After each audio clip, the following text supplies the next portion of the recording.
आज जगज्योती महात्मा बसवेश्वर महाराज यांची 894वी जयंती साजरी होत आहे। त्याचबरोबर संत तुकडोजी महाराज यांची सुद्धा जयंती आहे। त्यानिमित्ताने भारतामध्ये 12व्या शतकामध्ये सर्वदूर अंधकार पसरला होता। जातीभेद, वर्णभेद, लिंगभेद, स्त्री पुरुष असमानता अशा गोष्टींमध्ये समाज गुरफटला होता। परंतु 12व्या शतकामध्ये इसवी सन 1831 साली कर्नाटक राज्यामध्ये विजापूर जिल्हा बागेवाडी तालुक्यामध्ये इंगळेश्वर या छोट्याशा खेडेगावी मादिराज यांच्या पोटी क्रांतीसूर्य जन्मला। आज क्रांतीसूर्य म्हणजे महात्मा बसवेश्वर महाराज होय।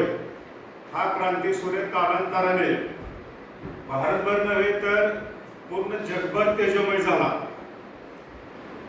काही दिवसानंतर बसवेश्वर महाराज यांच्या तरुण वयामध्ये मंगळवेढा राज्याचा राजा बिज्जल यांच्याशी संपर्क आला।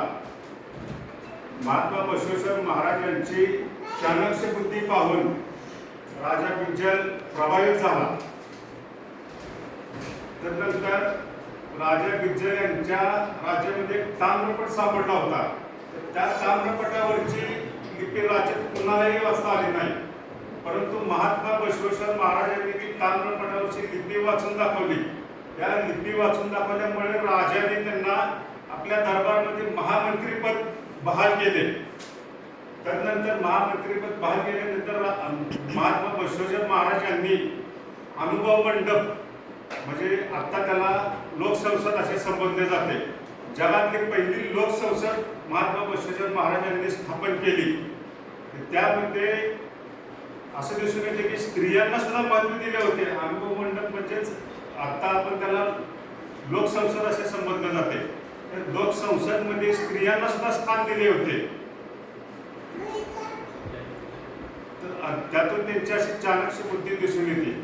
त्यानंतर जगातील महासत्ता, जगातल्या 7 महासत्तापैकी इंग्लंड हे महासत्ता, इंग्लंडच्या राजधानी ठिकाणी लंडन येथे जगज्योती महात्मा बसवेश्वर यांचा संसदेबाहेर पुतळा उभारण्यात आलेला आहे। ही फार आपल्यास अभिमानास्पद गोष्ट आहे आणि त्याहून अभिमानास्पद म्हणजे त्या पुतळ्याचे उद्घाटन आपले भारताचे पंतप्रधान माननीय नरेंद्र मोदी यांच्या हस्ते झालेले आहे।